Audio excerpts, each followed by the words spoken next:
Hi, I'm Bob Weir with another interview of people running for office in 2022. My guest today is Kronda Thimesch, who is running in the March 1st Republican primary for Texas State Rep in District 65. Thanks for being here, Kronda. Thank you, Bob, and Annette, who's off camera, for inviting me today. I always look forward to an interview with you. It's a great way for our community members to know what's going on and to get connected in local and state elections. So thank you. You're welcome. By the way, all of this, your biographical material and your campaign website, www.krondafortexas.com, is on the written portion of this interview. So for those who may not know, Kronda, what is the job of a Texas State House member?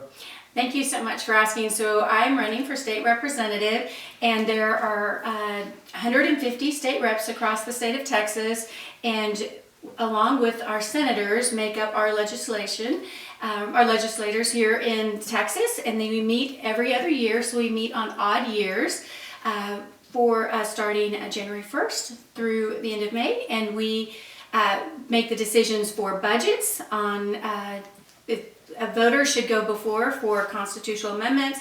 We also vote and decide on policies that are best for Texas. And so these are things that are important. We meet down in Austin, and so those are great conversations, especially with so many people moving in from out of state. They don't realize that we only meet every other year. Right.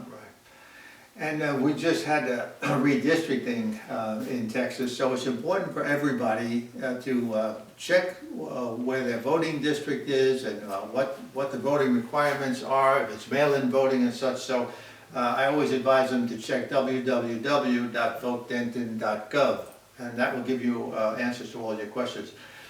Now I want to refer to the issues that you have on your campaign website, and I'll just mention the issue, and if you would just tell the viewers how you feel about them. We'll start with how can we secure our southern border? Oh, you know what? As I've been door knocking thousands of doors, I can tell you that the number one topic as I'm visiting with voters is securing our borders, and that is something that we need to make sure that we immediately deal with, having a process so that we are closing the border and people can come across legally, and we know who are vetting with those that are coming across our border. As a former school board trustee and currently on the Child Protective Services Board, I have seen the heartbreaking effects of our porous borders. We've seen that with human trafficking, and yes, here in Denton County, we do have women and children, both boys and girls, that have been affected by human trafficking from coming across our borders, and is absolutely gut-wrenching. I can also tell you one of the concerns, not only for our community, but our officers and our DEA, is the amount of fentanyl that is coming across our borders. That's been personally affected by some of our family members who have had young adult children that have passed away in the last couple of years due to a fentanyl overdose. And it is, you know, we had the heroin in the 90s that was affecting our children, but fentanyl is significantly more dangerous and more potent, and it's just flooding our community. So as Texans, we need to step up and we need to secure our borders, because we have to stop what's coming across.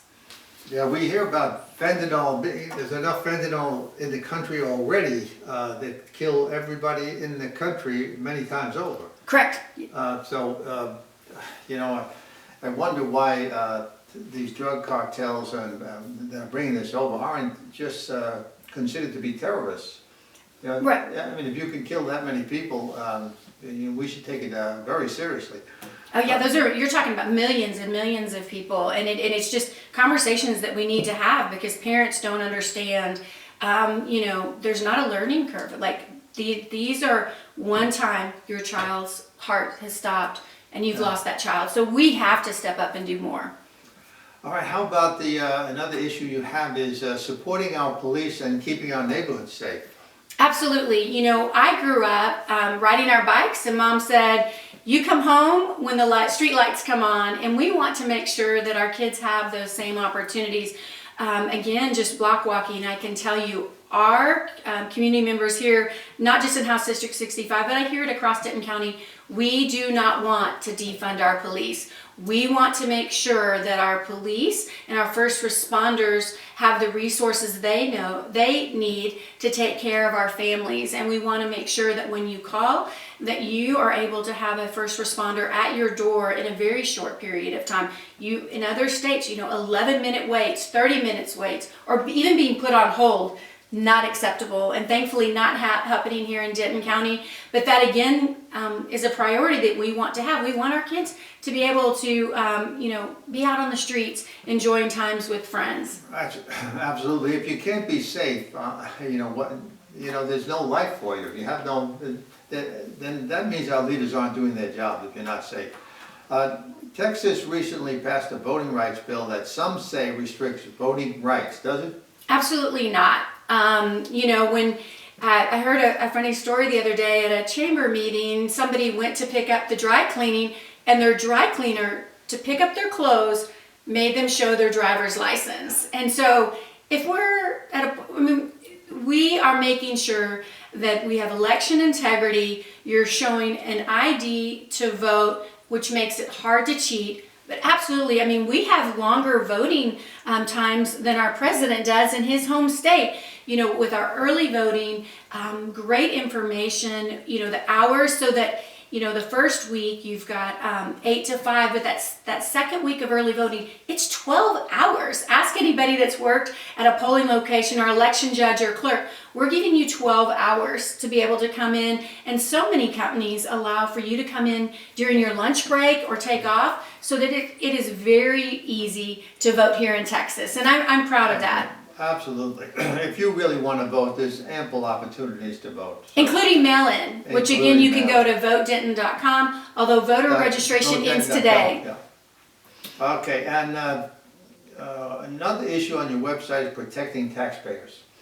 Absolutely. We need to, as we're talking to people, and we've seen this, I've purchased my home, or I've paid off my home, and now with the amount of property taxes that I'm paying, on my fixed income, there's a concern there. And so one of the things that looking into that I want to address is our appraisal district. We need to make sure there's transparency on our appraisal board. I think most people here in Denton County wouldn't be able to name who is on the appraisal board. They wouldn't know how to communicate to them. And then also the process to contest your property taxes. That is something that I'm hearing that people, I don't know the process. I didn't know how to do it. I missed the deadline. Or those that did request an opportunity were never contacted to follow up to come in for an appointment. And so that needs to be addressed here in Denton County, as well as when our appraisal board, and you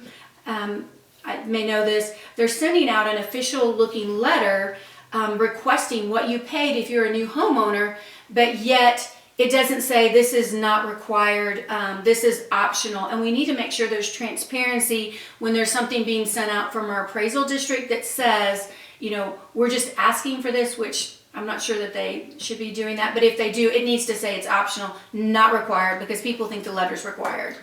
And you also mentioned defending life and opposing taxpayer-funded abortions. Yes, absolutely. I believe that, I know that life begins at conception, and our government agencies, there should not be any way that taxpayers are paying for an abortion here in the United States, definitely here in Texas. And that is something that I will fight for and make sure that we are, the taxpayers are in no way paying for an abortion here in Texas. How do you feel about vaccine mandates? I think that it's important that we ensure that if somebody should not be required to take a vaccine, especially having the option for health reasons or religious reasons, that we need to ensure that people have an opportunity to opt out of that. And those are conversations we are going to have in the next legislative session. All right, we're being grabbed by the clock pretty quickly here. I'm going to go with some fast, are there more than two genders? No. No, okay. Should critical race theory be taught in schools? You know, critical race theory was brought in, and that is something for academic discussions. That's something that if you're a doctoral student or you're working on your master's, that is something at a secondary level for just academic discussions. It is not to be in our schools K through 12. All right, so we're coming to the end here. Is there anything you'd like to add before we close? Well, absolutely. One of the things people ask is Kronda. My dad made up my name Kronda before making up names was cool. And so when you go to my website, it's Kronda for Texas.com. But email me. I want to hear from voters. Definitely, if you have any questions about where you are located, as we've been redistricted, people aren't sure which district they're in, go to votedenton.com or send me a message on my website. We want to make sure that you're ready to vote. If you love Texas, I would love your vote on Valentine's Day. It's 2 weeks away, starting early voting. All right, and as I said, the written portion has more information on Kronda, including her campaign website. So I want to thank you, Kronda, and I want to wish you great luck in the Thank campaign. you, and thank you, Annette. Have a great day. Thank you, and thank you for watching.